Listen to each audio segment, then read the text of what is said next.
aquele político lá e que, na verdade, ele não está tão interessado em resolver o problema do povão, né? Está mais interessado neles. É o jogo político, né? Você vê que sempre existe uma crítica sobre as famílias que dominam a política. Você consegue perceber que a família Bolsonaro é uma que está dominando a política? Tanto que, assim, todos os...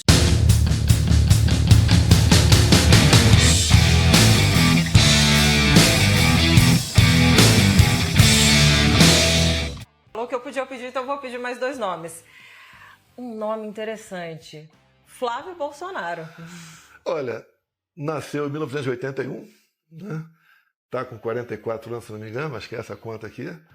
Um excelente nome, preparado, tá? Tem uma experiência, um bom articulador, é um baita do nome. Não é porque, meu filho, assim como o Eduardo também é uma pessoa madura, tá? Tem um vasto conhecimento de mundo, inclusive. Podem ser opções, o Flávio, o Eduardo, pode ser, sim. Você viu o sorriso no rosto dele quando falou do Flávio? Inclusive, até ele acrescenta ali, além do Flávio, tanto o Eduardo como seriam nomes com potencial. Você viu o orgulho de pai que ele tem? É como acontece na minha casa. A hora que a gente senta para jantar, né? Minha esposa sempre fala, gente, nada de briga, nada de divergência, é o que está acontecendo. Ele jamais, Luciano, vai falar contra o filho dele. Jamais, jamais. Pelo contrário, ele vai querer promover.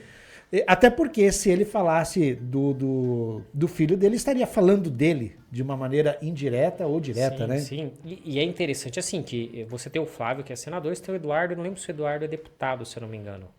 Ele fala como se fossem grandes nomes, mas alguns governadores que ele citou antes ali, como o Caiado, Zema, tal, ele não deu muita importância. Você vê como é que é diferente, né? Mas... E qual que é o grande conhecimento que os filhos dele têm? Mas é aí que tá a beleza, no meu ver, do lado liberal. Você começa a entender o jogo retórico, que muitas vezes passa desapercebido, não é verdade? Que é aquela coisa, pense bem, você acha que a política, que o político, ele tá lá realmente para representar a sociedade que ele diz que representa?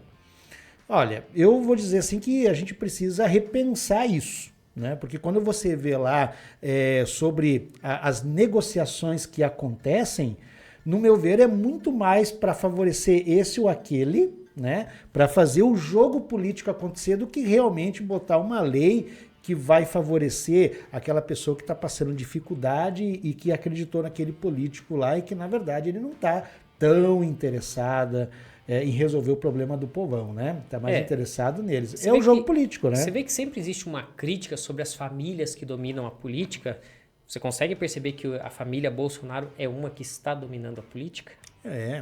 Tanto que, assim, todos os filhos dele estão na política. Então ele tem filho que é senador, que é deputado e que é vereador. E aí sabe o que pode acontecer? O que acontece numa empresa familiar, né?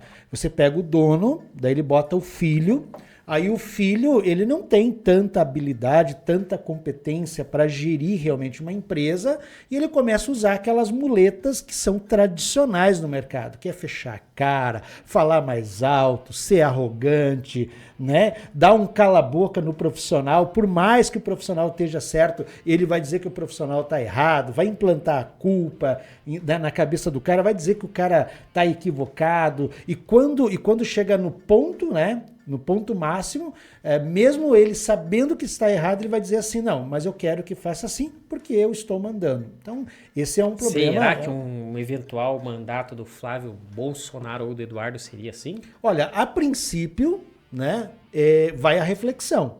Eu espero que não. Eu vou dar um voto de confiança. Eu acredito que não. Eu não sou bolsonarista, né?